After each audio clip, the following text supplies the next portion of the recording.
Bonsoir Alain, je Bonsoir, m'apprêtais bonsoir à tout le vous monde. présenter.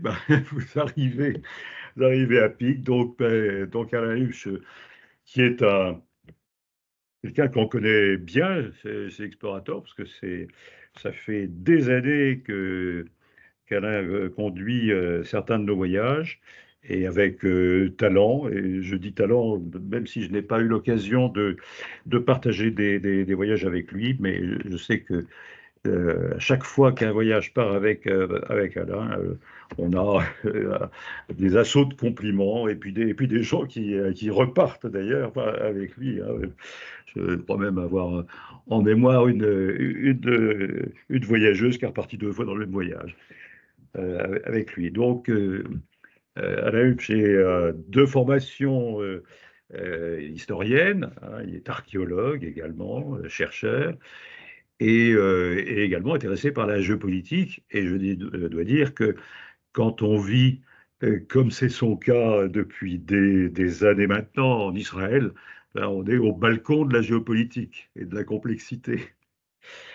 Voilà, donc ben, sans plus attendre, Alain, je vais vous passer la main et ben, vous allez nous parler de Chypre avec le talent qu'on vous connaît. Bonsoir Hervé, bonsoir tout le monde. En parlant de géopolitique, j'échangerai quelques semaines par an Luxembourg avec Israël pour un peu plus de tranquillité. Et ouais, je suis avant tout archéologue, je suis un homme de terrain. Et ce soir, c'est la première fois que je m'adresse à un public par ce moyen technologique. Donc, vous m'excuserez. Et bon, l'à peu près, peut-être que qui se verra dans mon intervention. Je ne suis pas habitué à parler donc comme ça. Je suis plutôt un homme de terrain qui parle sur le terrain aux gens. Voilà, donc je suis archéologue, j'habite en Israël depuis 1985, et après des études d'archéologie en Allemagne. Donc je suis arrivé dans ce pays pour continuer une carrière archéologique que j'ai terminée au mois de mai de cette année. Donc je suis retraité depuis peu. Et voilà, donc je m'intéresse aux zones conflictuelles un peu par hasard. Ma femme me dit toujours que je suis un garçon un peu bizarre parce que j'ai fait mes études à Berlin, j'ai connu le mur, j'ai connu la ville divisée, je me suis passionné pour cette ville. Après, je suis arrivé en Israël, bien sûr une zone conflictuelle. Et depuis quelques années, je m'intéresse à Chypre, qui est aussi une zone conflictuelle, un conflit qui date officiellement depuis 1974. Et donc, je m'intéresse à ce pays. J'y vais très souvent du fait de la proximité avec Tel Aviv. Et puis, je trouve que c'est un pays qui est attachant.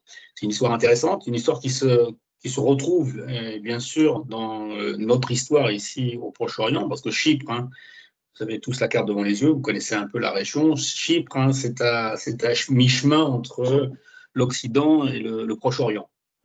Quand on est à Chypre, on sent l'Occident, mais on sent aussi le Proche-Orient. J'ai écouté l'intervention de Hervé qui parlait donc des croisades. Et Chypre, terre chrétienne, mais c'est aussi une terre musulmane, comme l'était aussi la Crète. Il y a quelques années, on l'a oublié ça aussi. Et en Crète aussi, il y a beaucoup de musulmans qui sont partis aussi au cours de ces conflits qui ensanglantent cette région. Et Chypre, c'est un peu la même chose. Terre majoritairement chrétienne, qui à partir du XVIe siècle va voir arriver une population musulmane. Et très souvent, moi je dis que le conflit à Chypre ne remonte pas aux années 60, là où la violence va se faire sentir, et à l'invasion turque de 1974, mais je pense qu'on pourrait faire remonter le conflit à Chypre et à partir du XVIe siècle, du XIXe siècle, à partir de l'occupation britannique. Voilà. Donc c'est mon intérêt donc, pour ce pays qui est récent. Et comme je le disais, c'est un pays qui est très attachant, de par ses paysages, de par ses habitants aussi. Et c'est pour ça que je voulais donc faire partager cette passion que j'ai pour Chypre depuis quelques années avec Explorateur. Et comme ça qu'on a proposé donc un voyage géopolitique dans cette île. Donc, l'heure qui va suivre maintenant, on va présenter les grands points du voyage, les grandes thématiques que l'on va aborder pendant le voyage. Et bien sûr, c'est un voyage avec caractère, je n'aime pas beaucoup le mot, mais touristique. On va découvrir le patrimoine archéologique, historique, la géographie de l'île aussi, et ses habitants. Mais bien sûr, on va se focaliser sur la genèse, la racine donc, du conflit chypriote, qui est encore un des plus anciens conflits en Europe et qui n'est pas résolu. Et que quand on est réaliste et pragmatique, on a du mal à penser que ce conflit sera résolu dans les années à venir. Voilà. Donc, on va commencer par les thématiques que l'on va aborder pendant le voyage et les points forts aussi pendant ce voyage. Donc, une des thématiques, un des sujets principaux qu'on va aborder pendant le voyage, bien sûr, ça sera sur la géographie, l'histoire de Chypre, de l'Antiquité jusqu'à nos jours. Et comme avant, l'histoire de Chypre est très similaire à l'histoire des pays qui entourent Chypre, de la Turquie, Syrie, Liban, Israël, Palestine jusqu'à l'Égypte. Tous ces pays ont influencé, bien sûr, l'histoire chypriote et on retrouve beaucoup donc, de composantes historiques de ces pays tout autour de Chypre à Chypre. Donc d'ailleurs, on visitera donc, des sites archéologiques importants et qui sont reliés donc, à toutes ces périodes qui vont du 7e, 8e millénaire avant Jésus-Christ jusqu'aux invasions musulmanes du 7e siècle, et bien sûr la période des croisés, château de Colossie qu'on visitera, qui vont profondément marquer l'histoire de Chypre. L'expérience croisée pour le royaume de Chypre, qui a été créé en quelque sorte comme une arrière-base du royaume franc de Jérusalem, va marquer l'histoire du pays, les Vénitiens bien sûr, et les Ottomans, qui arriveront au XVIe siècle dans l'île et qui vont bien sûr marquer de leur empreinte l'île. Donc c'est un voyage assez intense, c'est le type de voyage très intense où on aborde des sujets archéologiques époque romaine byzantine et dans les minutes qui suivent, on abordera des sujets beaucoup plus proches de nous ou contemporains. Donc voilà, donc la géographie, histoire de Chypre, l'Antiquité jusqu'à nos jours, c'est un des thèmes principaux, un des sujets que l'on abordera très souvent durant le voyage. Le deuxième sujet qui reviendra très souvent, et pratiquement tous les jours, parce qu'on sera confronté à ça pendant le voyage, c'est la genèse et les racines du conflit chypriote. Et bien sûr, la partition dramatique de l'été 1974. Ça, c'est un sujet intéressant parce que comprendre un conflit, c'est souvent, je pense, mon point de vue, remonter loin dans l'histoire.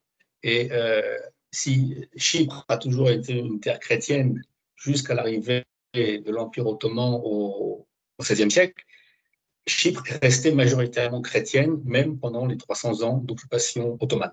En 1878, l'Empire ottoman va céder Chypre à l'Empire britannique, qui va administrer jusqu'en 1960 l'île. 1960, Chypre va recevoir son indépendance, mais il faut signaler, et on le verra pendant le voyage, ça aussi, ça fera sujet de thématiques et conférences, et on visitera aussi. L'Empire britannique possède toujours deux bases souveraines, une de 75 km et une autre qui fait à peu près 85 km, à côté de Limassol et à côté de Larnaca, d'où la présence encore bien présente donc, des Britanniques sur le sol chypriote. Donc la présence britannique à partir de 1878 joue un rôle important aussi, et là aussi, on développera ça quand on sera sur le terrain à Chypre. Là aussi, on peut y voir les prémices du conflit qui éclatera lentement mais sûrement, surtout à partir des années 63, 64, 67, les violences intercommunautaires, et qui bien sûr aboutira à la partition du pays suite à l'invasion turque de l'été 1974. Donc, genèse et racines du conflit chypriote, on reviendra donc très souvent là-dessus, parce que c'est un sujet, comme je le disais, que je trouve passionnant, de comprendre comment c'est un conflit d'abord, c'est un conflit, pour revenir là-dessus, c'est un conflit international, c'est un conflit régional, c'est un conflit local aussi, qui met aux prises deux ethnies, c'est un conflit international par le fait qu'il va opposer en pleine guerre froide le bloc de l'Est, l'URSS, et les États-Unis.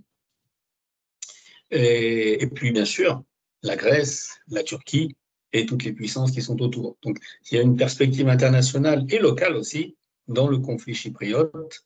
Et ça, on le développera quand on sera sur le terrain. Le, le troisième sujet qui sera développé aussi pendant le voyage, et là on en profitera surtout quand on sera dans la partie nord du pays, ou la partie occupée, comme le disent les chypriotes grecs. Je rappelle que suite à l'invasion de 1974, 38% du territoire de l'île sont occupés, ou c'est ce que les Turcs appellent la République turque de Chypre Nord, qui n'est pas reconnue par l'ensemble de la communauté internationale. Le seul pays qui reconnaît cette République turque de Chypre Nord, c'est la Turquie. Voilà. Aucun pays ne fait atterrir ses avions à l'aéroport de Nicosie, donc, qui a été construit à côté de Nicosie, l'aéroport international de Nicosie, qui faisait venir ces voyageurs jusqu'en 1974, ne fonctionne plus. Donc, les Turcs ont construit avec un grand effort d'argent un aéroport très moderne, mais qui n'accueille aucun avion compagnie étrangère. Les seuls avions qui se posent sur cet aéroport sont des avions turcs. Voilà. Et 38%,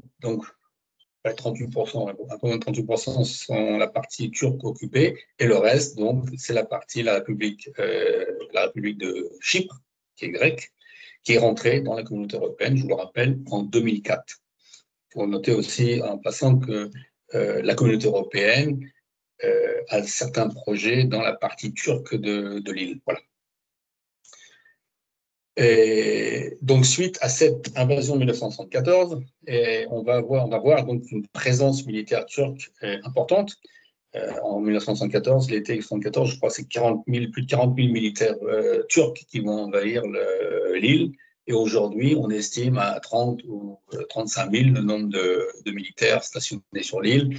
Les Turcs disent qu'il y en a un peu moins, mais c'est l'estimation, grosso modo, qui est donnée aujourd'hui. Voilà. Donc la présence militaire turque, et d'ailleurs importante, est aussi un des points qui, comment dire, rendra difficile toute idée de réunification ou d'unification donc des deux parties. Voilà. Donc il y a une présence turque militaire qui est visible. Vous la verrez quand on traverse la ligne verte, le no man's land qui sépare donc les deux parties de l'île. On les voit à Nicosie, c'est militaire. Et de l'autre côté, vous avez une autre présence militaire qui est bien marquée. Ce sont donc ces deux fameuses bases souveraines anglaises qui sont là depuis 1960. En 1960, suite à l'indépendance de Chypre, les Britanniques vont laisser deux grandes bases militaires. Alors, ce sont bien sûr des bases, des casernes, mais ce sont des espaces qui sont très grands. Il y en a une qui fait 75 km² et l'autre fait à peu près 85 km², situées à côté de Limassol et l'autre à côté de Larnaca. Ce sont des espaces qu'on peut traverser. Vous verrez qu'on traverse ces bases britanniques. Bien sûr, on ne peut pas rentrer dans des casernes ou d'infrastructures militaires, mais ce sont des zones qui sont cultivées. Il y a des zones urbaines chypriotes et des zones agricoles où on peut tranquillement cultiver son champ. Voilà. C'est assez particulier. Il y a à peu près, en gros, 3500 militaires britanniques qui sont stationnés sur l'île avec 5000 personnels civils et familles. Alors, ils sont importantes, ces bases britanniques, parce qu'en 2006, quand il y avait la deuxième guerre du Liban, et beaucoup de Libanais ont été évacués sur ces bases. Et récemment, avec le conflit Israël et la bande de Gaza, les bases britanniques accueillaient des avions militaires britanniques qui permettaient d'envoyer des munitions en Israël. Et les forces spéciales britanniques s'entraînent régulièrement sur ces bases et ça leur sert de point d'appui, de point de départ pour des opérations dans la région. Il y a eu le retrait d'Afghanistan, le rôle des bases est très important. Donc c'est comme un porte-avions, ces deux bases, hein, c'est très important et important pour la stratégie britannique dans toute la région. Voilà. Donc on aura une rencontre avec un représentant donc, de ces bases britanniques qui nous expliquera un peu le fonctionnement. Alors, il y a une chose qui est assez particulière aussi, c'est que depuis 1964, les Britanniques ne paient plus de loyer. Il y a un contentieux très sérieux entre Chypre, la République de Chypre et les Britanniques, du fait que les Britanniques, depuis 1934, soit 64, c'est-à-dire 4 ans après l'indépendance, refusent de payer tout loyer comme il avait été convenu, sous prétexte qu'ils sont là pour défendre les Chypres et qu'ils défendent Chypre. Voilà. Donc c'est un contentieux qui remonte à plusieurs centaines, des centaines de millions d'euros aujourd'hui. Voilà. Donc on verra ces bases, on traversera ces bases Et on évoquera ce sujet donc, au cours d'une conférence. Un monsieur qui vient nous parler de la présence britannique sur ces bases. Alors, la présence britannique que l'on voit bien à Chypre. Hein. Chypre est une destination favorite des touristes britanniques. Donc, la présence britannique est marquée aussi de ce côté-là. Et un des sujets, une des thématiques aussi qu'on abordera pendant le voyage et qui fera l'objet d'un topo un soir, c'est quel peut être le rôle de la communauté européenne, des Nations Unies, dans la résolution du conflit chypriote. Depuis 1974, si mes souvenirs sont bons, je crois qu'il y a eu 5 plans de paix. Le dernier était en 2004. Je crois que c'était Kofi Annan, qui était secrétaire des Nations Unies à l'époque. Kofi Annan avait présenté un 5e plan de paix pour résoudre donc, le conflit chypriote. Et à la grande surprise de tout le monde, la Turquie à l'époque avait accédé, était d'accord. Il faut rappeler aussi que c'est à l'époque où la Turquie était au niveau théorique dans la pensée de rentrer dans la communauté européenne. Donc c'était un peu parallèle à ça. Et en 2016, tout d'un coup, à la grande surprise de tout le monde, Erdogan, le président turc, a rompu les négociations et a décidé que voilà, ce n'était plus la peine de négocier quelque chose qui n'avait pas d'avenir. À l'époque, il avait sorti une phrase qui était un peu bizarre. Il avait dit « Ça ne sert à rien de pendre du linge au soleil d'hier ». Voilà. C'est une mauvaise traduction du turc en français, mais c'est l'expression qui était restée. Donc depuis 2017, les négociations sont au point mort en ce qui concerne la communauté européenne et les Nations Unies. Et pour être très franc, pour être honnête, personne au sein de la communauté européenne ni les Nations Unies a vraiment, peut-être aujourd'hui, envie ou est dans le besoin de résoudre un conflit qui, il n'y a pas de guerre, il n'y a pas de génocide, il n'y a pas de réfugiés, et il n'y a pas non plus d'État qui va s'écrouler. Voilà. Depuis 2004, Chypre est rentré dans la communauté européenne. Il y a une grande disparité entre les deux parties de l'île. Je crois que la partie turque est au moins 3 fois plus pauvre que la partie grecque. Et le niveau de vie, bien sûr, est très, très différent. Depuis 2004, donc, la République de Chypre, bénéficie donc de tous les avantages de la communauté européenne. La partie nord de la République turque, nord de Chypre, elle n'a que le seul partenaire économique que la Turquie. L'eau vient aussi de la Turquie, 60 km des côtes turques, donc c'est un pipeline qui amène l'eau. Et toutes les marchandises qui arrivent dans la partie nord de Turc sont beaucoup plus chères. Un container, par exemple, qui vient d'Italie et qui arrive à Famagoust, coûte $2 000, alors qu'un container qui vient d'Italie qui arrive à Larnaca coûte $1 200. Donc voilà, c'est une idée à peu près pour vous donner les différences économiques très très importantes, bien que discrètement, on sait que la communauté européenne finance, aide certains projets dans la partie occupée par les Turcs. Voilà, donc voilà, mon sentiment personnel, c'est que je ne pense pas qu'aujourd'hui, la communauté européenne et les Nations Unies soient tellement intéressées à résoudre un conflit finalement qui provoque très très peu d'incidents sur le plan local. Je crois que le dernier incident qu'il y a eu sur la ligne verte, c'est en 2023. Bon, c'était pour une histoire de construction de route et ça a été résolu assez rapidement, même au niveau local. Voilà. Donc, c'est pour ça. Je ne pense pas que. Et puis, la solution, quelles sont les initiatives? Et on a parlé pendant très longtemps d'une solution fédérale. 2 États, ou une confédération sur le mode de la Suisse, et disons avec chacun un État avec ses pouvoirs et tout, judiciaire, administratif, et législatif, et qui se retrouverait au sein d'une fédération. Alors, le gros problème pour arriver à la résolution du conflit, principalement, c'est le problème des réfugiés. Plus de 150 000 Grecs chypriotes ont quitté la partie nord en 1974 quand il y a eu le conflit, et plus de 80 000 Chypriotes turcs ont quitté toute la partie qui est aujourd'hui la République de Chypre pour aller au nord.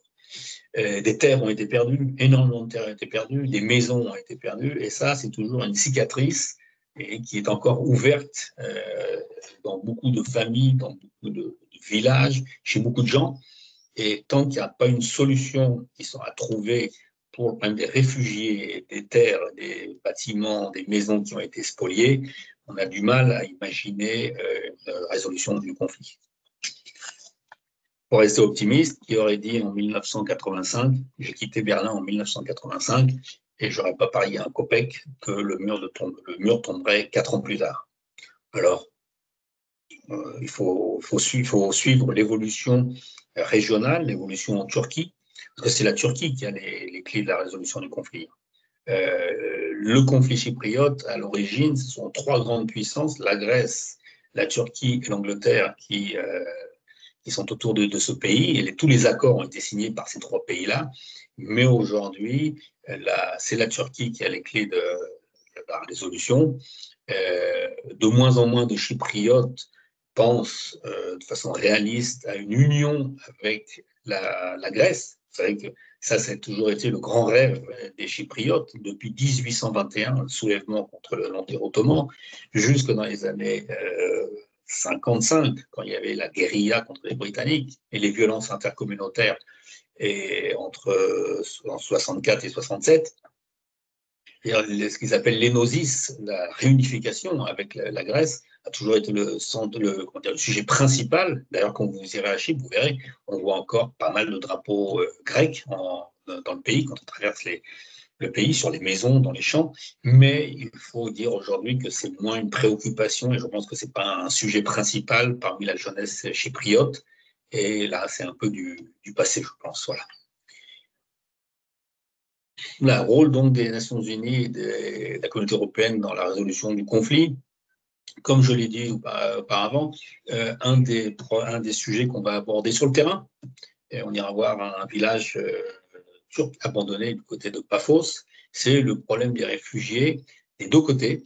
Suite donc à la partition de 1974, c'est un sujet vraiment, ça c'est un sujet encore important parce que beaucoup de gens des 2 côtés ont perdu leur maison, leur terrain, et jusqu'à aujourd'hui, aucune solution n'a été trouvée. Récemment, je m'apercevais en lisant la presse chypriote que le problème est exacerbé encore un peu plus par le fait qu'aujourd'hui, les étrangers, Chypre est un pays où beaucoup d'étrangers achètent des maisons, des terres pour construire. Et des Russes qui viennent de l'Europe, qui viennent du Liban, etc. Et certains achètent, il y avait un article dans la presse chypriote, achètent justement des terrains dans la partie nord, où c'est beaucoup moins cher, ou des maisons dans la partie nord, et ce sont des maisons qui appartenaient à des Grecs chypriotes. Et donc ça ne fait aussi que renforcer le sentiment de frustration des Grecs chypriotes. Et c'est pour ça que c'est un sujet que nous, on verra sur le terrain, comme je le disais, et on en reparlera longtemps pendant le voyage. Voilà. Il y a un autre sujet qu'on va aborder pendant le voyage, après aussi le sujet d'un topo un soir, c'est l'exploration des champs gaziers en Méditerranée. Au début de l'an 2000, vous le savez sûrement, il y a eu des forages qui se trouvent entre Israël, Chypre, Turquie, Chypre et le Liban. On a découvert des champs gaziers énormes. Et bien sûr, ça c'est un sujet de conflit potentiel entre les pays de la région. Il y a un rapprochement entre Chypre et Israël qui s'est effectué justement dans les années 2000. Et des 2 côtés, on a trouvé des accords et des intérêts aussi pour exploiter ces champs gaziers. Donc, il y a une exploitation qui date donc des années 2008 par Israël, des champs gaziers à la limite avec Chypre. Et dans les années 2009-2010, si mes souvenirs sont bons, ou un peu plus tard, la Turquie a commencé à envoyer aussi des bateaux d'exploration. Et c'était assez agressif. Les bateaux étaient accompagnés de bateaux militaires. Et il y a eu 2 fois des bateaux étrangers qui ont été expulsés, dû quitter le terrain sous la pression des militaires, des bateaux turcs. Donc, l'exploration des champs gaziers est potentiellement risquée, était plutôt potentiellement risquée dans les années 2016, 2017, jusqu'en 2020. Et suite à l'accord entre le Liban et Israël des champs gaziers à la limite des 2 pays, on a l'impression que la pression est retombée.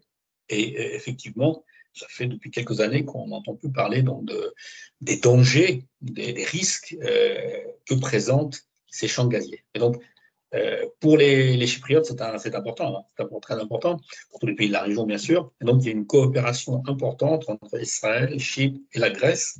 D'ailleurs, en 2022, là, on a vu dans le gaz, dans l'électricité, en 2022, l'Union européenne a décidé de financer le grand câble électrique qui part d'Israël, qui va vers Chypre, et Chypre qui va vers la Grèce, c'est-à-dire qui a connecté les trois pays sur le réseau électrique. Ça aussi, c'est très important pour Chypre. Chypre qui était un peu isolé à ce niveau-là. Voilà. Donc, coopération régionale. Alors, ces champs gaziers aussi, on peut les voir aussi, on peut voir aussi la chose, pas obligatoirement comme une raison de conflit, ou un conflit, mais on peut aussi voir une raison pour se parler. Je pense que dans la vie, il faut toujours regarder la partie pleine du verre. Et finalement, l'exploitation gazière, si tout le monde s'entend, et bien tout le monde pourra en récupérer la manne financière. L'exemple, par exemple, entre le Liban et Israël, quand on trouvé un accord sur des champs gaziers qui étaient à la limite de leur territoire. Et voilà, on est passé d'une escalade militaire qui aurait pu être dramatique à un accord qui a été conclu par les Américains et qui permettra donc aux Libanais d'exploiter ces champs gaziers dans quelques années. Important pour le Liban, vous le savez très bien. Voilà. Alors, sujet et thématique qu'on abordera aussi pendant le voyage. On sera du côté, turc, pendant deux fois, je crois, deux, trois fois dans le voyage. Donc, on aura le temps d'évoquer ça. C'est le rôle de la Turquie, des ambitions régionales, son rôle donc dans la partition et colonisation de la partie turque de l'île. La Turquie, il y a 300 ans, en 1571, c'est l'Empire ottoman. On ne parle pas de Turquie, on parle de l'Empire ottoman. L'Empire ottoman arrive donc sur l'île de Chypre et arrive dans un pays, comme je l'ai dit plusieurs fois, qui est à majorité chrétienne. Chypre s'est taché de l'Empire byzantin en 1191, parce que ce sont les croisades, ce sont les Lusignan, les latins, mais Chypre a toujours été une terre chrétienne orthodoxe, comme faisait remarquer Hervé, principalement orthodoxe. Quand vous serez à Chypre, vous verrez que l'omniprésence de l'Église orthodoxe. L'Église orthodoxe est présente dans l'histoire de Chypre depuis toujours et a un rôle ô combien important. Vous vous souvenez tous de Makarios. Makarios a un rôle religieux, c'est un théologien, mais c'est aussi un homme politique. D'ailleurs, quand nous irons au monastère de Kikos, au-dessus de Kikos, à 3 km au-dessus, vous verrez, donc, on voit le mausolée donc, de Makarios, qui est un personnage qui a marqué la vie chypriote dans les années 60-70. Donc, l'Église, le rôle omniprésent de l'Église. Alors, bien sûr, pour nous, Français, c'est toujours un peu bizarre, cette présence dans la vie des gens de l'Église, mais nous sommes là pratiquement au Proche-Orient, hein, et le rôle des religions au Proche-Orient est culturel aussi. Voilà. Donc, le rôle de l'Église, il est culturel. D'ailleurs, je crois qu'ils ont aussi une marque de bière qui leur appartient. On ne peut pas faire sans l'Église. L'Église, elle est présente partout. On les voit partout. Et bien sûr, présente dans l'esprit et dans le rôle qu'elle a continué à jouer. L'Église a été un peu en lutte contre les Britanniques, a été un rempart contre le communisme, hein, à une certaine époque. Et donc, l'Église, jusqu'à aujourd'hui, joue un rôle fédérateur dans la partie grecque. Ça, il y a un consensus là-dessus, même si certains trouvent que un peu plus de laïcité ne ferait pas de mal à la République grecque de Chypre. Voilà. Alors, la Turquie, comme je le disais, c'est au départ, en 1571, l'arrivée de l'Empire ottoman. L'Empire ottoman qui va administrer la Turquie comme elle administre toutes les autres régions de son empire. Syrie, Palestine, l'Égypte, ce qui est aujourd'hui la Jordanie. Et en 1878, l'Empire ottoman va céder Chypre à l'Empire britannique. L'Empire britannique qui va continuer exactement de gérer le Chypre comme le faisaient les Turcs. Il n'y a pas beaucoup de changements qui vont s'effectuer, sauf que les Britanniques vont instaurer une règle que l'on retrouvera dans beaucoup d'autres pays où ils sont, c'est de régner et de diviser. Et là aussi, on en parlera quand on sera là-bas, on voit déjà et on comprend déjà les prémices donc, du conflit qui est en devenir. Voilà, il faut rappeler le rôle, parfois néfaste, donc, de la colonie britannique dans cette île qui, comme dans d'autres pays de la région, a semé donc, les graines de conflits qui sont aujourd'hui encore bien présents, vous le savez.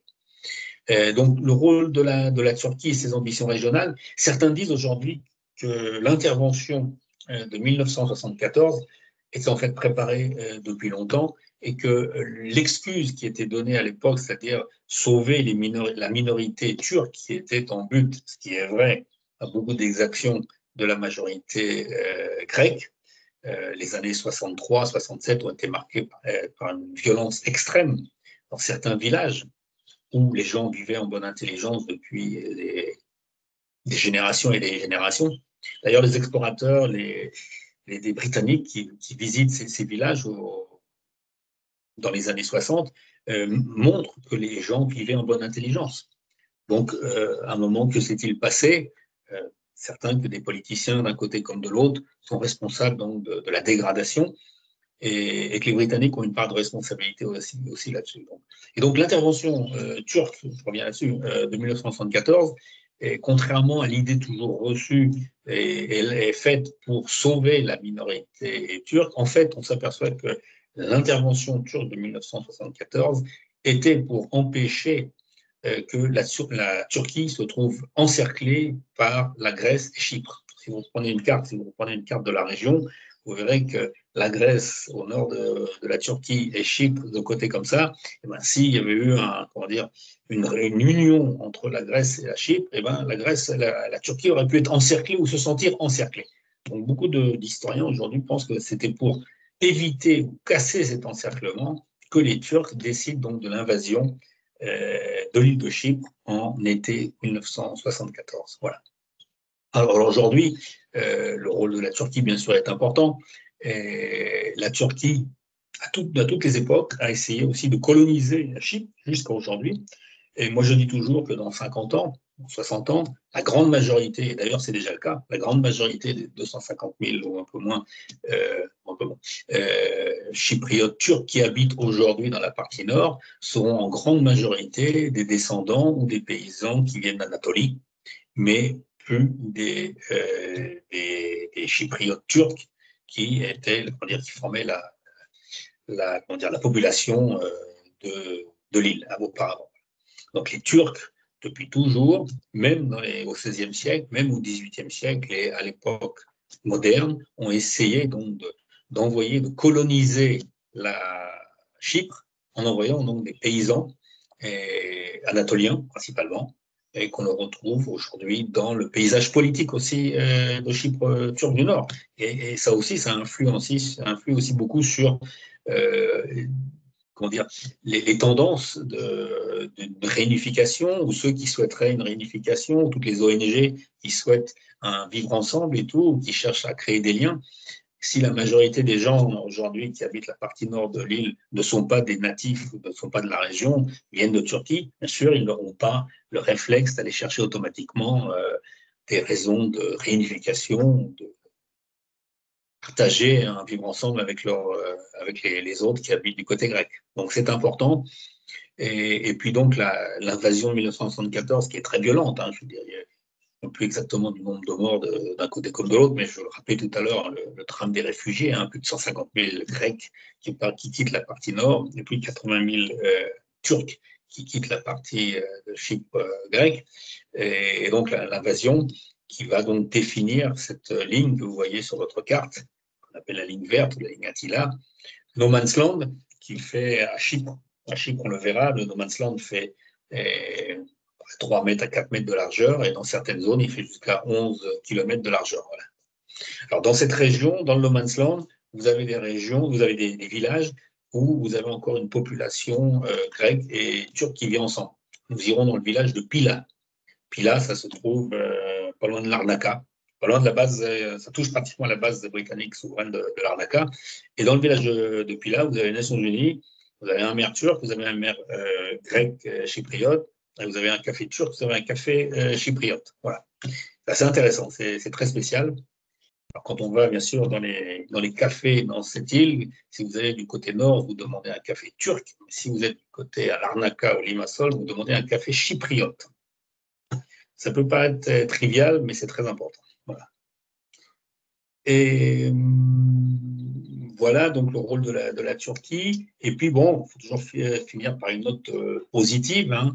et réfléchir, et on discutera, on aura une intervention à Nicosie, justement sur les solutions à venir.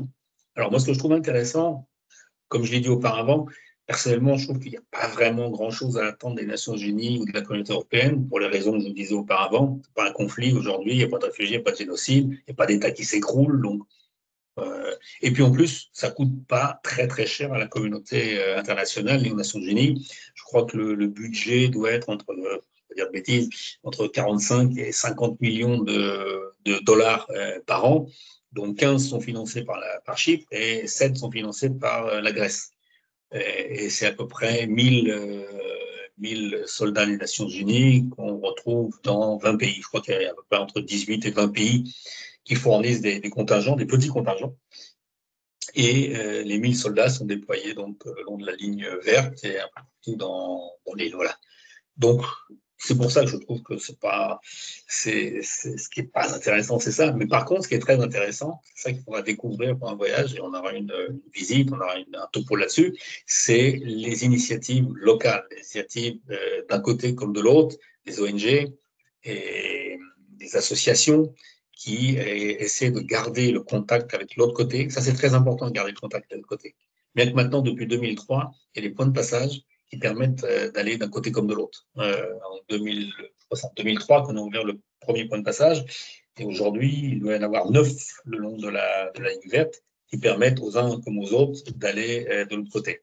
Donc ça, c'est très important, et ce qui a aussi, bien sûr, permis le développement d'ONG, d'associations qui œuvrent justement pour garder ce contact et qui œuvrent aussi pour une hypothétique, mais toujours possible, il ne faut jamais désespérer, réunification de l'île. Voilà. Voilà, en gros, les thèmes qui seront abordés pendant le voyage. Alors, il y a des thèmes qui ne sont pas sur la liste là qu'on a maintenant, mais qui sont peut-être encore plus, je dirais, d'actualité, qui sont récents. Par exemple, récemment, à Chypre, il y a le problème des réfugiés syriens. Des réfugiés syriens qui devient un problème entre le Liban et Chypre. Vous savez qu'au Liban, il y a officiellement 850 000 ou 880 000 réfugiés syriens, c'est ceux qui sont sur les listes des Nations Unies, mais qu'en réalité, il y en a à peu près 1 500 000 ou 1 600 000. Et depuis quelques mois, même je dirais depuis quelques années, de plus en plus de Syriens prennent des bateaux quand la mer est calme et font le court voyage qui va du Liban jusqu'à Chypre. Et c'est un phénomène qui inquiète les autorités chypriotes, et à tel point que ça crée un conflit, pas encore un conflit, mais disons une mauvaise humeur entre les deux pays. Et récemment, je ne sais pas si vous l'avez vu, mais la communauté européenne va débloquer 1 milliard d'euros pour le reclassement, pour aider les réfugiés syriens au Liban. Alors, ils font ça pour que la communauté européenne intervienne. Parce que ça crée des problèmes sur l'île de Chypre. Moi, j'y vais depuis quand même quelques années. C'est vrai qu'on voit de plus en plus de migrants et on voit la réaction chypriote depuis quelques années, des tabassages, des ratonnades qui sont effectuées dans certains quartiers de Limassol ou de Larnaca. Il y a eu des explosions de violence limitées, bien sûr, en soirée, une soirée, 2 soirées, mais il y a quand même plus d'incidents. Voilà. Alors que Chypre, il y a 1 200 000 habitants, 250 000 peut-être dans la zone turque, le reste dans la zone grecque. Et pendant très longtemps, il n'y avait pas d'étrangers, disons, Chypre, qui est un pays très très conservateur, hein, qui vit tout autour de l'église. Et depuis quelques années, on voit des migrants arriver. Et donc, rapidement, ces migrants, voilà, créer des foyers de tension. Et donc, récemment, un des derniers foyers de tension principal, c'est l'arrivée des réfugiés syriens. C'est compliqué parce que les Libanais ont commencé à renvoyer des Syriens chez eux en Syrie, ce que les organisations des droits de l'homme ont dénoncé, étant donné que le traitement qu'ils vont subir en Syrie, vous pouvez vous l'imaginer, pas de dessin.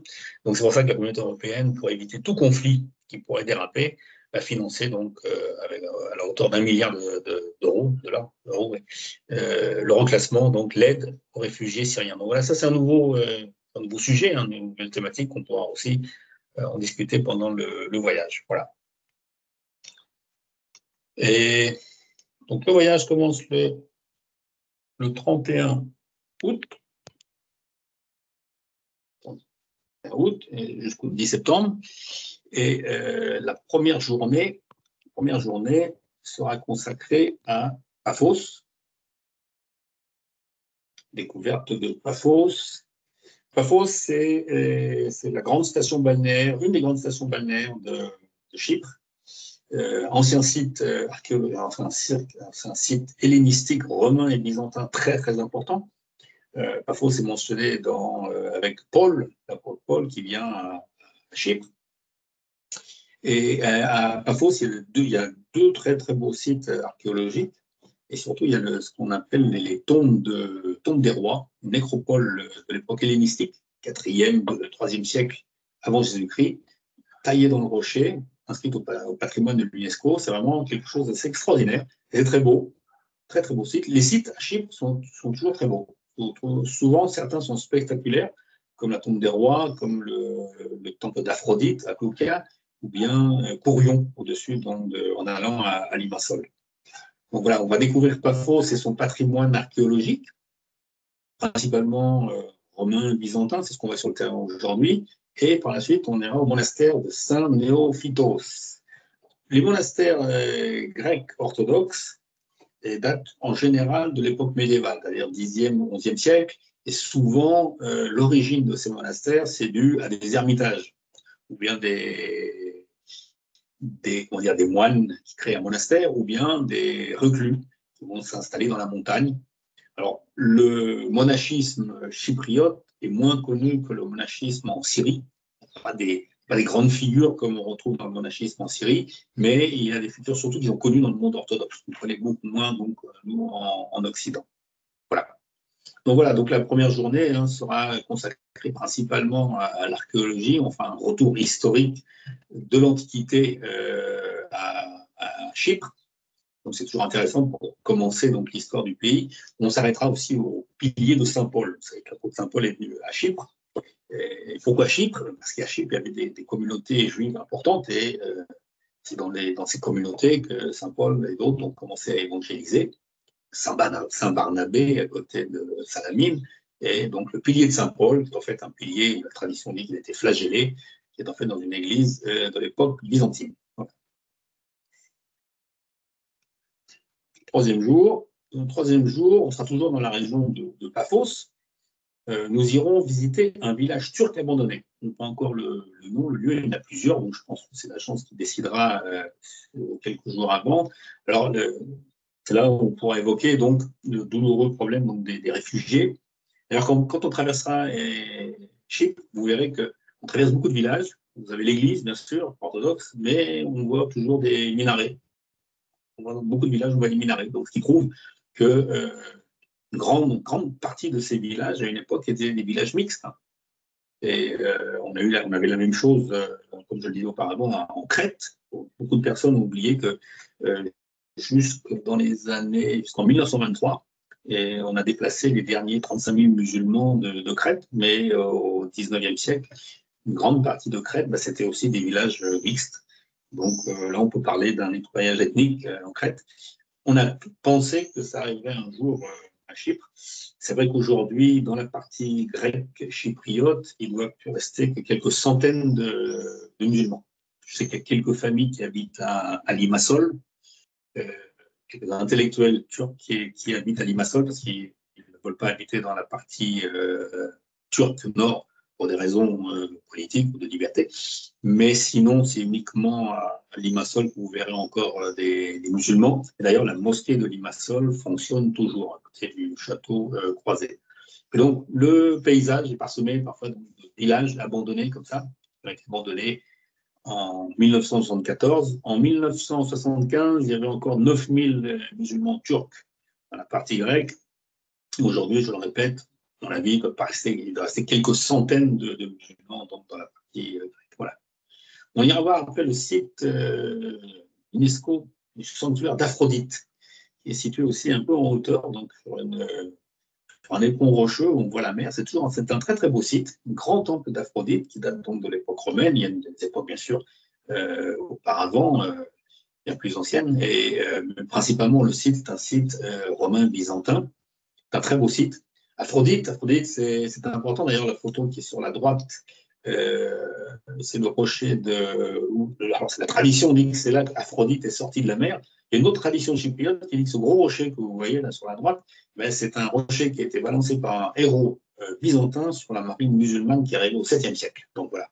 Donc la tradition d'Aphrodite est très très très présente, bien sûr, avec le rocher de Petra Grumio. Donc c'est présent dans l'histoire de Chypre. Voilà. Il faut rappeler que Chypre est une terre grecque, hein, terre hellénistique. On reviendra aussi pendant le voyage sur l'origine des Chypriotes, d'où viennent-ils? Parce qu'on parle aujourd'hui d'invasion du continent et on pense qu'aujourd'hui, le peuplement de Chypre s'est fait beaucoup plus tôt qu'on ne le pensait jusqu'à maintenant. Voilà. Et on verra ça donc dans la partie historique. Jours 4 et 5, donc le Kykos, l'église de Kykos. Alors, Kykos, c'est le plus grand monastère de Chypre. C'est très beau.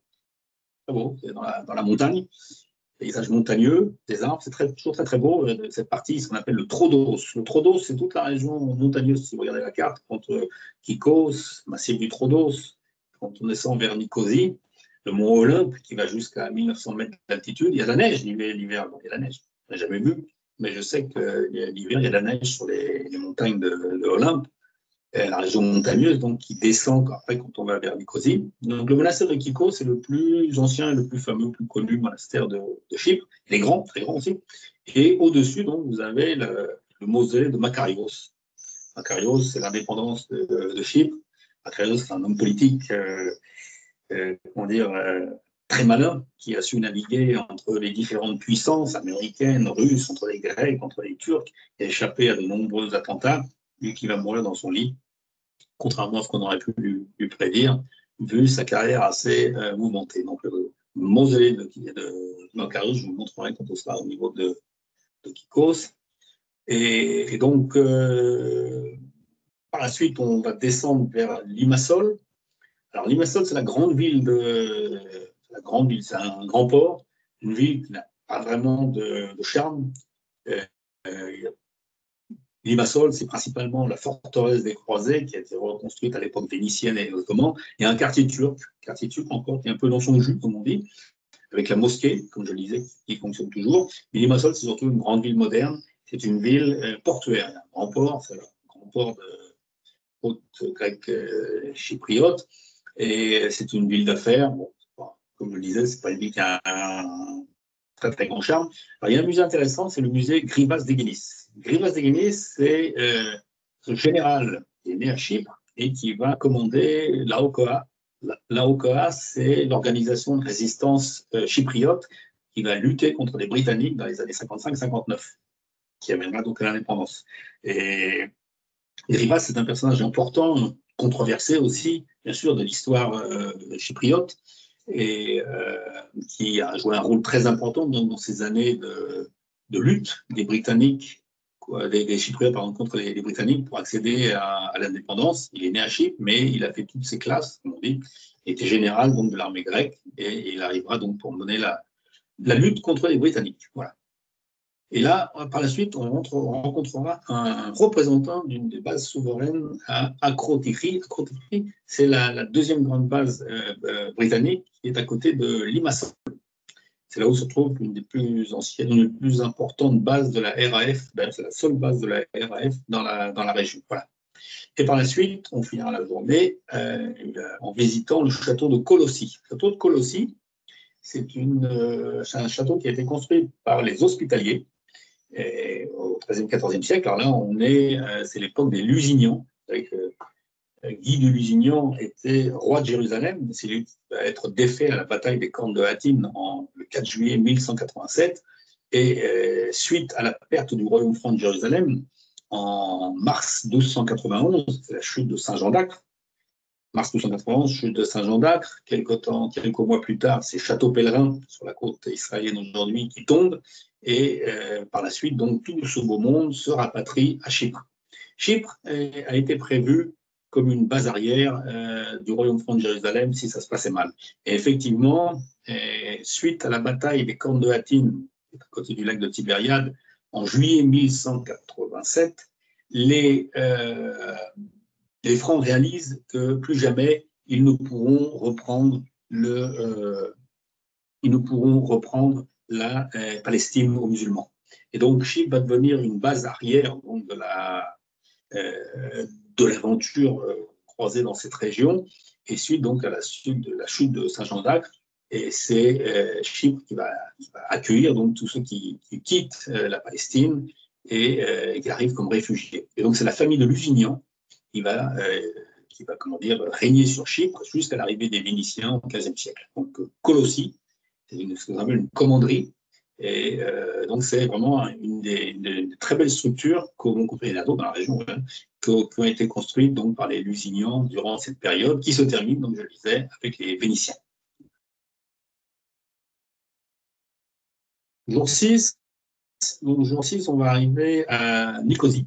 Nicosie, c'est la plus grande ville du pays aujourd'hui. Hein. C'est la plus grande ville du pays. Je pense qu'il y a plus d'habitants qu'à Limassol. On y trouve toutes les institutions nationales du pays. C'est une ville qui est coupée en deux, vous le savez bien, comme Berlin. À Nicosie, vous avez un mur exactement comme à Berlin, qui est une espèce de cicatrice dans la ville, qui passe par la vieille ville, la ville qui est entourée de murailles vénitiennes. Donc, on passera beaucoup de temps dans la partie qui est dans ces murs. C'est la partie la plus intéressante d'ailleurs, sinon la partie extérieure, c'est moderne, ça a beaucoup de charme. Mais par contre, ce que j'appelle le vieux Nicosie, qui est entouré donc des murailles vénitiennes, c'est très intéressant, c'est très beau.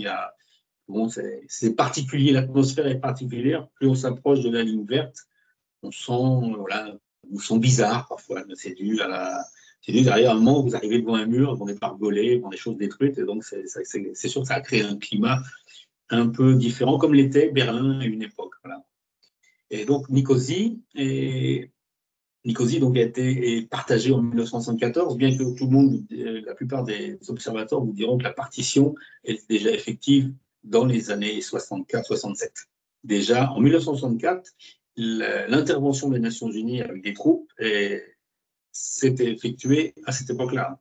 L'intervention n'a pas été faite uniquement en 1974, mais déjà en 63-67, la partition, c'est-à-dire que chacun était retourné dans son village, son quartier, et c'était terminé. On peut dire que déjà dans les années 60, il y avait une séparation importante, une séparation définitive entre les communautés. Les massacres, surtout de Turcs, ont fait que chacun habitait dans son quartier. Et à Chypre, avant 1974, la séparation était bien marquée. Voilà. Donc on verra au début le monument de la liberté, le monument de la liberté qui rappelle donc la guerre, les combats de 1955-1959 pour l'indépendance, et la cathédrale Saint-Jean.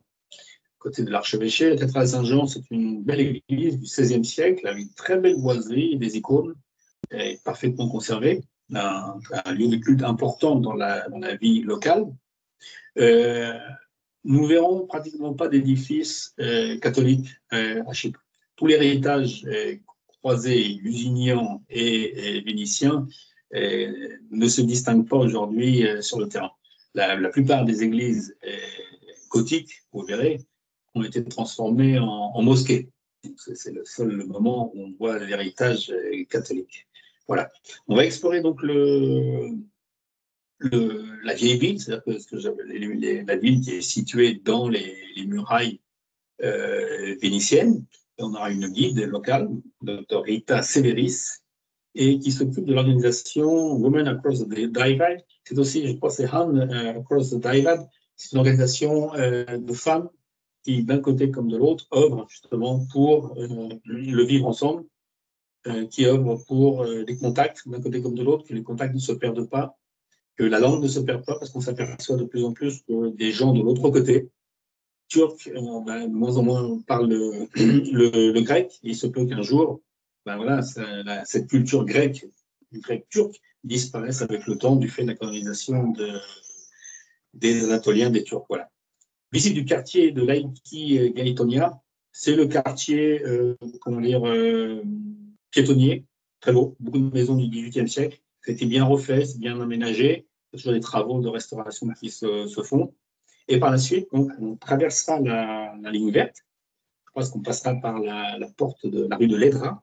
La rue de l'Edra, donc il y a un checkpoint qui vous permet d'accéder dans la partie turque, qui est aujourd'hui une formalité. Hein. On présente son passeport et puis on passe de l'autre côté. Alors, de l'autre côté, on aura un guide local, un grec, un turc chypriote, qui nous fera donc visiter, principalement, il y aura deux choses. L'ancienne cathédrale Sainte-Sophie, qu'on appelle la mosquée Silimini aujourd'hui. Si on peut rentrer dedans, ça, je n'en sais rien. La dernière fois que je suis allé, c'était l'année dernière, elle était en travaux. Donc, j'avais visité uniquement l'extérieur et ça fait un bout de temps qu'elle est en travaux. Et je pense qu'à Famagouste, on pourra rentrer dans la mosquée, l'ancienne église Saint-Nicolas. Par contre, là, je ne sais pas si on pourra visiter Sainte-Sophie. Sainte-Sophie, qui est du XIVe siècle, XIIIe, XIVe siècle, qui a été transformée donc, à l'époque ottomane en mosquée. Et puis, on visitera le Khan, Buyukut Khan, qui est un caravansérail, qui date de l'époque ottomane et qui a été restauré magnifiquement aussi, très beau. Un caravansérail classique, hein, avec cet étage et puis ses magasins en bas. Et la partie centrale, souvent il y avait ce qu'on appelle un sabil, une fontaine, qui servait donc aux caravaniers quand ils voyageaient. Très certainement, quand ils allaient de Nicolie jusqu'à Kyrenia, qui est le grand port qui se trouve dans la partie turque aujourd'hui. Kyrenia, qui était très important aussi à l'époque des croisés. Voilà. Le caravansérail a servi de prison à l'époque britannique. Il y a quelques lieux à Nicosie qui rappellent la dureté de l'occupation britannique et la violence qui a ensanglé le pays entre 1955 et 1950. Voilà. Jour 7, alors dans le 7e jour, on sera carrément dans la partie nord du pays et on a 3 sites à visiter. Kyrenia et son château, et l'abbaye de Bellapais ou Belle-Paix, qui date de l'époque des croisades. Il y a quelques beaux restes de cette abbaye que l'on pourra visiter. Et puis, je pense qu'on ira voir aussi le château de Saint-Hilarion, qui est construit sur un éperon rocheux. Alors, Kyrenia, c'est important, hein, parce que c'est à l'époque des croisades, c'est le port par lequel les marchandises arrivent. Donc, il faut sécuriser la route qui descend vers Nicosie et vers Paphos et Larnaca. Donc, vous avez ces châteaux, Kantara, Saint-Hilarion et le château de Kyrenia qui sont sur la route. Kyrenia, c'est une ville de 30 000 habitants aujourd'hui. C'est la partie qui est occupée par les Turcs. Et c'est là que les Turcs vont débarquer en 1974. Voilà. Et le jour 7, on a un conférencier, une ONG qui travaille sur des projets bicommunautaires pour la paix et l'initiative de reconstruction. Voilà. Donc là, quand on sera à Nicosie, on mettra l'accent justement sur c'est le lieu aussi. On mettra l'accent sur tous ces projets, toutes ces ONG, toutes ces associations magnifiques de gens formidables qui essaient de trouver des solutions. Et ils sont aussi réalistes, hein, on ne peut pas passer par-dessus des politiques, qui sont des solutions et des projets pour rendre la vie plus facile et un semblant de normalité dans un pays qui est coupé en deux. Voilà. Par la suite, on ira visiter le jour 8, alors, on ira visiter le musée archéologique de Nicosie, qui est le plus grand musée archéologique de Nicosie. C'est vraiment un très très beau musée qui regroupe des collections qui vont du 8e, 7e millénaire avant Jésus-Christ, l'époque néolithique, jusqu'à la période des invasions musulmanes, je crois, du 7e siècle. Donc, beaucoup de choses de la période romaine byzantine. Très beaux artefacts. C'est un musée qui est dans une vieille maison, un vieux bâtiment, très beau, mais beaucoup de charme. Et la visite est très intéressante. C'est vraiment un grand musée archéologique quand on va à Chypre. Après, on a une rencontre avec l'ONG Accueil pour la coopération et l'association pour le dialogue et la recherche historique. Alors ça, c'est très intéressant. Et d'un côté comme de l'autre, des gens qui font des efforts, qui trouvent des sujets de coopération sur l'histoire, l'archéologie, géographie des deux parties. C'est un sujet qui me plaît beaucoup. Je ne connais pas personnellement l'association, mais j'attends beaucoup donc de cette rencontre parce que c'est quelque chose qui va aussi m'inspirer un peu pour moi-même, là où j'habite, même s'il y a déjà des associations comme ça en Israël-Palestine, mais c'est une association qui marche très bien à Chypre, donc j'aimerais bien m'inspirer de leur expérience. Et puis surtout, ils font des choses très intéressantes à ce niveau-là. Alors, son programme est écrit par la suite, on va découvrir une municipalité déplacée de Kyrenia ou Lefkoniko. Je pense que c'est Lefkoniko. Lefkoniko qui était, alors c'est la partie turque de l'île, c'était un village Lefkoniko où la majorité des habitants étaient à une époque grecque, chypriote grecque, qui sont bien sûr partis. Dans cette partie de l'île, un peu plus au nord, il y a la presqu'île, et dans cette presqu'île, vous avez encore des enclaves grecques. Ce sont des gens qui sont grecs chypriotes, mais qui vivent dans la partie turque et qui sont quasiment enclavés. Leur vie n'est pas toujours très, très facile. Voilà, le soir, on a une conférence sur la présence britannique à Chypre. Alors, depuis l'indépendance du pays, donc, bien sûr, sur ces bases britanniques, leur rôle depuis 1960. Pour poser la question pourquoi ils ne payent pas les loyers depuis 1964. Et puis, le rôle aujourd'hui, comment dire, avec tous les conflits de la région et l'intérêt des Britanniques à garder ces bases. Certains historiens aujourd'hui disent que si jamais il y avait une résolution du conflit entre la Turquie et Chypre, il est possible que les Britanniques renoncent à une de leurs bases. Pas impossible, mais c'est une supposition. Mais l'importance des bases, comme je disais, est stratégique. Donc, moi, personnellement, je ne vois pas les Britanniques quitter les bases. Surtout les Américains les utilisent aussi. Le jour 9, le 9e jour, voilà, nous allons aller. Place. 9e jour, on va repartir. On couche aucune nuit, nous couchons dans la partie turque. On couche toujours dans la partie chypriote. Et le 9e jour, on va aller à Famagoust. Voilà, on va traverser la ligne verte, donc un checkpoint qui est dans la région de Famagoust, Varosha, et on va donc traverser pour aller dans l'ancienne ville, la ville de Famagoust, qui est aussi une ville antique très importante, surtout à l'époque des croisés, et vénitienne. À l'époque vénitienne, la ville est fortifiée. On verra les fortifications de Famagoust. C'est une ville qui va subir un siège à l'époque ottomane important, donc qui est marquée par l'histoire et les violences à cette époque-là. Et aujourd'hui, Famagoust, c'est une ville qui fait à peu près moins de 50 000 habitants. C'est un port important aussi pour l'économie de Chypre, nord. Et à Famagoust, il y a une très belle cathédrale, aujourd'hui transformée en mosquée, qu'on appelle la cathédrale Saint-Nicolas, qui est en fait l'inspiration de Saint-Nicolas. On la retrouve dans la cathédrale de Reims. Voilà. Beaucoup de gens disent aujourd'hui comme ça, quand ils la voient, disent non, c'est la Reims de Chypre. C'est pas faux. Pas faux. L'architecture extérieure rappellera bien sûr le Reims. Alors, on peut accéder à l'intérieur. Vous verrez que l'intérieur donc a été transformé en mosquée. Les vitraux, bien sûr, ont été transformés. L'intérieur a été transformé au plus de représentation animale ou humaine, selon l'islam.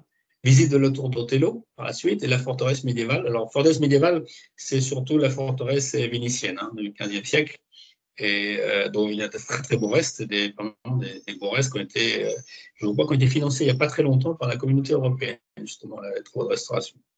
Voilà, et on fera une petite marche dans la ville, parce que dans la ville, il y a d'autres églises. Il y a l'église des franciscains aussi, qu'on peut voir, et d'autres édifices qui sont occupés ou pas occupés, qui datent de la période donc, médiévale. Et par la suite, voilà, nous irons à Salamine. Salamine, ça fait partie vraiment de mes sites préférés sur l'île. Salamine, ça nous rappelle la bataille de Salamine, rappelez-vous, au 5e siècle avant Jésus-Christ, cette bataille navale qui a opposé les Perses aux Grecs. Salamine, aujourd'hui aussi, c'est le site archéologique, grand site archéologique, principalement romain byzantin, avec un théâtre, avec un amphithéâtre, que l'on voit malheureusement pas, et des thermes. Et c'est un site dans son jus, c'est très beau, Salamine. C'est pas un de ces sites qui n'ont pas été très fouillés, très restaurés, donc il est un peu dans son jus, et c'est toujours une très très belle promenade de parcourir les ruines de Salamine, surtout qu'il n'y a pas souvent du monde. Donc, la dernière fois que je suis allé, j'avais le site pratiquement pour moi. Voilà. C'est le site de Salamine. À côté de Salamine, il y a l'église Saint-Barnabé. Saint-Barnabé, qui est un grand personnage aussi donc, de la chrétienté, des premiers siècles de la chrétienté à Chypre. Voilà. Et par la suite, donc, on reprendra le checkpoint pour traverser la ligne verte et retour à Larnaca. Larnaca, Larnaca, c'est la deuxième grande ville du pays après Limassol. Et Larnaca, c'est surtout l'église Saint-Lazare et puis le château vénitien médiéval et ottoman au bord de la plage. Et sinon, c'est pareil, c'est pas une ville qui présente un grand intérêt au niveau historique, bien que Larnaca, il y a un site qui date du 4e millénaire, mais dont il ne reste pas grand-chose, qu'on ne peut pas vraiment voir les ruines aujourd'hui, ne peuvent pas être vraiment été mises en valeur. Voilà. Donc le lendemain, Larnaca, on aura une conférence sur Chypre, Turquie, Israël et le gaz, les nouveaux enjeux militaires orientaux. Donc, comme je vous disais, les gisements gaziers, à partir des années 2000, bien sûr, ont attisé les convoitises, l'intérêt des pays limitrophes de Chypre, comme Israël, comme la Turquie. Et comme je le disais auparavant, il semblerait depuis quelque temps que les choses se sont calmées, alors qu'il y a quelques années, quand même, on n'était pas loin d'une tension qui aurait pu, comme on connaît bien dans la région, hein, ça part assez vite, qui aurait pu déraper. Voilà. Et donc, on va explorer le centre-ville de Larnaca. Et comme je le disais, le centre-ville de Larnaca, c'est principalement cette belle forteresse médiévale qui se trouve en bord de plage sur la mer, et aussi l'église Saint-Lazare, originaire de Béthanie, à côté de Jérusalem, qui se retrouve à Larnaca. Il y a une tradition grecque-orthodoxe qui situe la tombe de Saint-Lazare à Larnaca, alors que les chrétiens situent la tombe de Lazare à Béthanie, au pied du mont des Oliviers. Voilà. On ira alors par la suite dans le village de Pila. Alors Pila, c'est très intéressant, vous l'avez dit auparavant. Pila, c'est ce village qui est situé dans le No Man's Land, où vous trouverez les Nations Unies. Vous avez d'un côté le maire turc et le maire chypriote, et c'est ce village où vivent donc les deux communautés, vraiment au milieu du No Man's Land. Donc c'est assez particulier. Et là, il est prévu, et j'y tiens beaucoup, je trouve ça très intéressant, une rencontre avec les dirigeants des deux communautés grecques et turques. Voilà, chypriote et turque. Il y a aussi une belle tour de l'époque médiévale qui trône au milieu du village, en face du poste des Nations Unies. Voilà. Donc, par la suite, retour à Larnaca. C'est le lendemain, vol de retour. Voilà. Je me suis aperçu que j'ai oublié quelque chose. J'ai oublié de parler du site de Courion.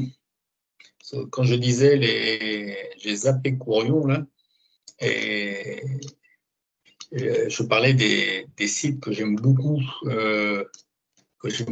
à Chypre. Et un des sites que je préfère, c'est le site de Courion. Le site de Courion qui est situé à côté de Limassol. On ira juste avant d'aller visiter le château de Colossi. Courion, c'est un site magnifique, qui est situé en hauteur.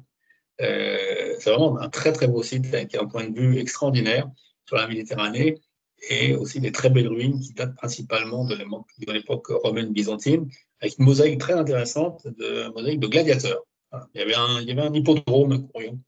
Pas impossible que cet hippodrome ait servi de lieu de combat, il a été transformé peut-être, mais en tout cas, il y a une mosaïque avec gladiateurs. Voilà. Courion, ça je l'avais oublié dans le programme. Voilà. Donc 11e jour, jour 11, retour en France. Voilà. Voilà, merci beaucoup Alain pour cette présentation qui était très complète. Alors maintenant, place à vos éventuelles questions. N'hésitez pas sur le fil de la conversation à poser vos questions écrites. Et si jamais vous souhaitez poser une question à l'oral, on peut tout à fait réactiver vos micros. Alors, je regarde dans le fil de la conversation. Alors, on a certains commentaires sur les problèmes des réfugiés. Et alors, le problème des réfugiés a changé de nature, notamment au nord, avec l'importation des Turcs. Et ensuite, dommage qu'on ne prenne pas le temps de visiter le musée national de Nicosie. Alors, je ne sais pas si c'était une volonté. Si, il est visité. Alain Huppsch en a parlé, il est visité le jour 8. Oui, c'est le musée, c'est le grand musée de Nicosie, ouais. Voilà, c'est le même. Ok, très bien. Ok, donc on le visite bien le jour 8. Oui. Voilà. N'hésitez pas si vous avez d'autres questions. Pour rappel, le voyage dure 11 jours et il part le 31 août et retour le 10 septembre. Toujours des voyages entre 6 et 12 participants. Pardon, Manon. Oui, je peux peut-être vous apporter quelques précisions techniques sur place. Donc, on a fait le choix de choisir de la compagnie Transavia qui ont des vols directs. Paris, Paphos, Larnaca à Paris. C'est un vol qui part à 9h55 et qui arrivera à 15h05 sur place. Et au retour, c'est un vol qui part à 13h30 et qui arrive à 17h05 à Paris. Donc, c'est des vols directs assez courts par la compagnie Transavia. Concernant les hôtels, nous avons fait le choix de choisir des hôtels un peu haut de gamme. Donc, ça va être en 3 étoiles plus ou 4 étoiles.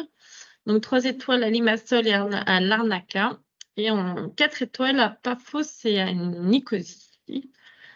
Pour des questions de température, elles oscilleront entre 23 et 34 degrés dans la journée, entre la journée et le soir. Et pour les horaires de jour, le soleil se lève vers 6h20 à cette période-là et se couche à 19h15. Donc, ça nous laisse des belles journées assez complètes et assez longues. Pouvoir commencer les visites un peu tôt et faire des journées de visite complètes. Voilà pour les questions techniques. Ok, parfait. Vous voulez que j'ajoute quelque chose? Tout était très complet, mais s'il y a d'autres choses à ajouter. Non, c'est bien. Comme tous les pays de la région, c'est bien de commencer de bonne heure le matin. Et comme ça, ce qui nous permet d'avoir une bonne journée. Alors, personnellement, j'aime bien aller lentement. Je ne cours pas, j'ai horreur de courir. Et donc, je préfère partir plus tôt et qu'on prenne son temps de regarder, de voir, de discuter aussi, d'échanger. Un voyage, c'est surtout aussi, bien sûr, c'est pas uniquement de voir des vieilles pierres, mais aussi c'est d'échanger. D'échanger nos impressions sur ce qu'on voit, le ressenti. Parce que quand on visite des zones de conflit, il y a toujours un ressenti humain et chacun de nous est différent. Donc, on a chacun notre histoire, notre façon de voir les choses vis-à-vis donc des zones que l'on visite, des pays qu'on visite et surtout des zones conflictuelles. Voilà. Ok, merci beaucoup en tout cas. C'était particulièrement clair et de toute façon, vous pouvez retrouver le programme détaillé dans le lien normalement qui vous a été envoyé par mail. Donc voilà, si vous avez d'autres questions, n'hésitez pas même à nous recontacter plus tard ou à aller sur notre site. Et voilà, encore une fois, merci beaucoup pour la présentation. Et je ne sais pas s'il y a d'autres questions ou si tout était clair pour tout le monde, on peut. J'ai le temps de répondre aux questions. Je vois qu'il y a une question d'un certain Dedoun. Bonjour, sur quel projet l'Union européenne aide-t-elle les Turcs de l'île? Alors, je sais qu'à Famagoust, une fois en passant, j'ai vu qu'il y avait des restaurations de la cité médiévale qui étaient financées par la communauté européenne. Voilà. J'ai vu aussi à Nicosie des petits projets aussi comme ça, mais de restauration. Et voilà. Je pense pas que ce soit des projets comme ça et culturels. Ce que j'ai vu, moi, c'était des projets culturels. Voilà. Donc là aussi, je pense qu'il faut faire très attention parce que, étant donné que cette partie, ce qu'ils appellent la République nord de Chypre, turque du nord de Chypre, oui, c'est ça, n'est pas reconnue par la communauté internationale. Le seul pays qui les reconnaisse, c'est la Turquie. Et donc, tous les pays européens ou les autres pays dans le monde font attention justement à ce genre de choses. Je pense qu'il y a sûrement des projets culturels, c'est ce que j'ai vu à Famagoust et à Nicosie, et je crois qu'ils s'en tiennent à ça. Voilà. Je ne pense pas non plus que la Turquie ait trop envie non plus à ce que la communauté européenne soit mêlée à trop de projets dans cette partie. On évoquera aussi, quand on sera là-bas, le problème donc, des partis politiques dans la partie nord, justement, qui est le problème des partis politiques qui s'aggrave, entre guillemets, avec le temps, du fait de la composition ethnique de la partie nord de Chypre, qui est de plus en plus, comme je le disais, anatolienne et de moins en moins locale, c'est-à-dire autochtone. Et ça influe beaucoup aussi sur le travail des ONG, comment les ONG voient du Nord voient leur contact avec celle de la partie grecque chypriote. Voilà.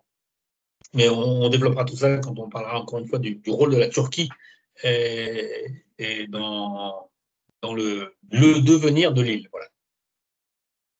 Ok.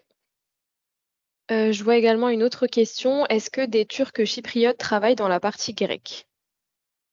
Alors, je sais que beaucoup ont la nationalité grecque chypriote.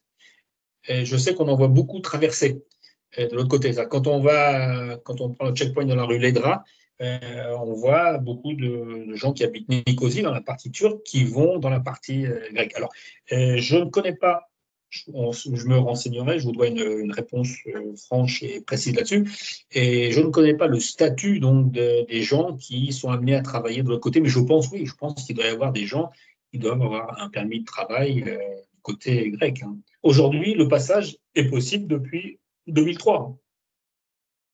Oui, ok. Peut-être que le meilleur moyen d'avoir la réponse, c'est d'aller sur place. Exactement. Voilà. Exactement. Et donc sur place, je promets de vous donner la réponse précise et détaillée. Voilà. Quand je ne connais pas la réponse, je dis toujours je ne sais pas, je vais m'enseigner et je vous donne une réponse. Voilà. Je n'invente jamais Il vaut rien. mieux. Il vaut Oui, bien mieux. sûr. Bien sûr. Non, en sérieux. Je fais mes travaux, comme on dit, mes devoirs à la maison et je donne une réponse le lendemain.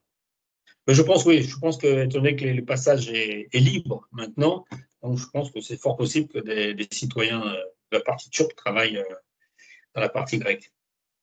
Ce qui est très important pour eux parce qu'il y a une telle différence au niveau économique, je pense que certains doivent saisir l'opportunité.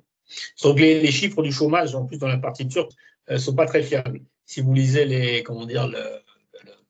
données statistiques officielles de la République turque du Nord, ils vous diront qu'il y a 1% de chômage.